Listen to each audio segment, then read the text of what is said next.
Assalamualaikum warahmatullahi wabarakatuh. Perkenalkan, nama saya Rismayanti, NPM 201954211017, Program Studi Agroteknologi Fakultas Pertanian Universitas Musamus Merauke.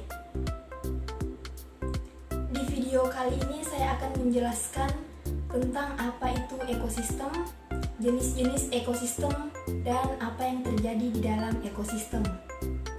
Jadi, terlebih dahulu kita harus mengetahui tentang pengertian dari ekosistem. Ekosistem merupakan suatu sistem ekologi yang terbentuk oleh hubungan timbal balik antara makhluk hidup dengan lingkungannya. Adapun jenis-jenis ekosistem yaitu yang pertama ekosistem darat. Ekosistem darat adalah keanekaragaman suatu komunitas dan lingkungan yang berfungsi sebagai suatu satuan ekologi dalam alam. Oleh karena itu, ekosistem darat ini adalah keanekaragaman yang ada pada alam darat.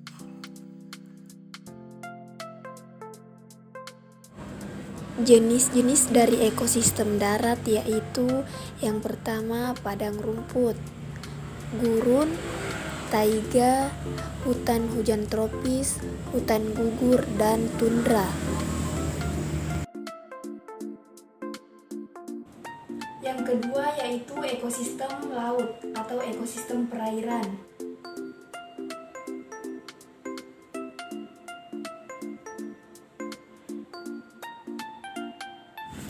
Ekosistem perairan adalah ekosistem yang di lingkungan fisiknya didominasi oleh air. Ekosistem perairan dipengaruhi oleh 4 faktor yaitu penetrasi cahaya matahari, substrat, temperatur, dan jumlah material terlarut. Akan tetapi, faktor penentu utama dari ekosistem perairan adalah jumlah garam terlarut di dalam air. Jika mengandung kadar garam yang tinggi, maka disebut ekosistem laut. Sebaliknya, jika perairan tersebut sedikit mengandung garam terlarut, maka disebut ekosistem air tawar.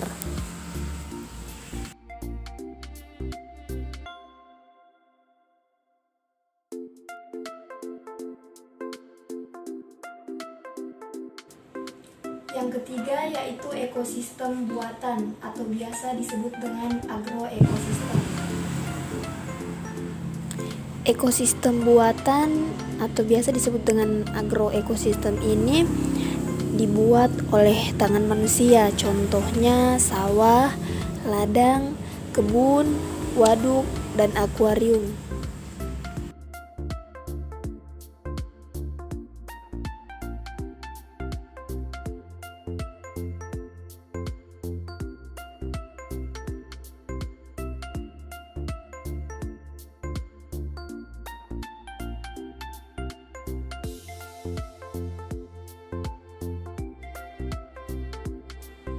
Terbentuknya suatu ekosistem terdapat beberapa komponen penyusun, yaitu yang pertama sinar matahari yang berfungsi untuk fotosintesis pada tanaman.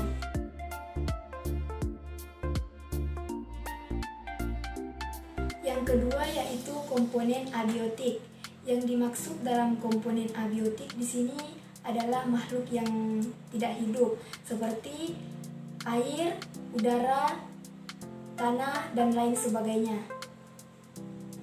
Yang ketiga yaitu komponen biotik yang beranggotakan makhluk hidup. Di dalam komponen biotik terbagi menjadi 3 kelompok, yaitu yang pertama kelompok produsen. Yang masuk dalam kelompok produsen di sini yang memiliki atau mempunyai klorofil yang mampu berfotosintesis dan menghasilkan makanan sendiri. Dan yang kedua adalah kelompok konsumen. Yang dimaksud dalam kelompok konsumen yaitu yang mengkonsumsi hasil dari produsen. Konsumen terdiri atas kelompok herbivora sebagai konsumen primer atau konsumen 1, seperti tikus, kambing, sapi, dan lain-lain. Dan kelompok karnivora sebagai konsumen sekunder atau konsumen 2, yaitu organisme yang memakan herbivora seperti ular, katak, ayam, dan lain sebagainya. Kemudian kelompok karnivora maupun omnivora sebagai konsumen tersier atau konsumen 3, yaitu organisme yang memakan karnivora seperti elang, harimau, dan lain-lain.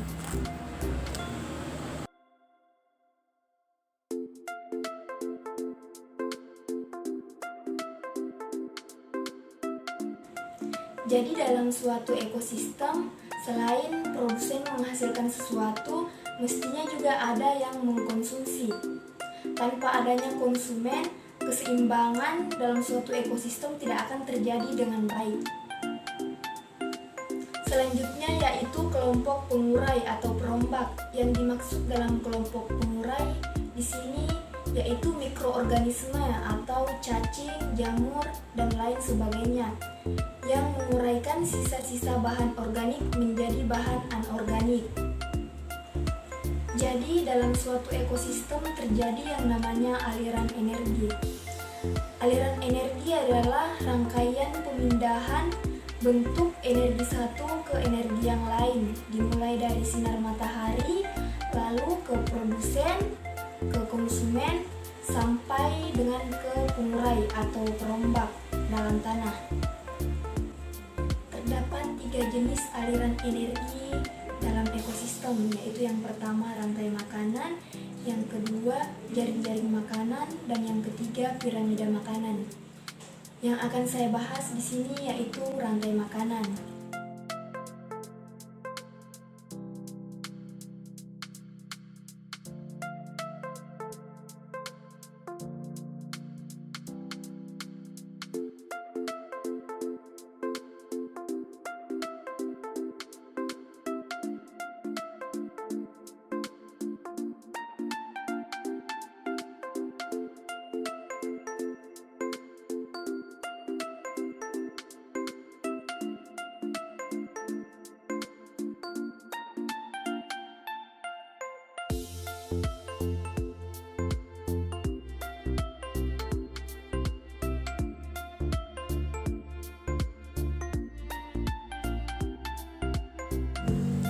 Rantai makanan adalah proses makan dan dimakan yang terjadi pada makhluk hidup untuk mempertahankan kelangsungan hidupnya.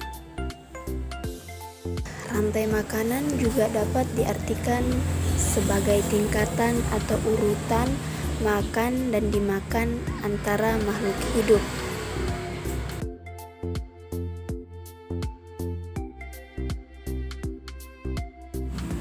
Sebagai contoh di sini ada tanaman padi. Tanaman padi ini berkedudukan sebagai produsen. Nah, kemudian tanaman padi dimakan oleh tikus. Tikus ini sebagai konsumen 1. Dan kemudian tikus dimakan oleh ular. Ular ini sebagai konsumen yang kedua. Dilanjutkan dengan ular dimakan oleh elang. Elang sebagai konsumen ketiga. Kemudian elang mati, selanjutnya diuraikan oleh dekomposer atau pengurai. Nah, hasil dari pengurai inilah berupa zat mineral yang akan meresap ke dalam tanah. Zat mineral tersebut akan diserap kembali oleh tumbuhan. Nah, inilah yang disebut dengan rantai makanan. Jadi dari video sebelumnya dapat kita simpulkan bahwa dalam ekosistem terdapat komponen biotik dan abiotik sebagai penyusun ekosistem tersebut dan terjadi interaksi antara makhluk hidup yang satu dengan makhluk hidup yang lain.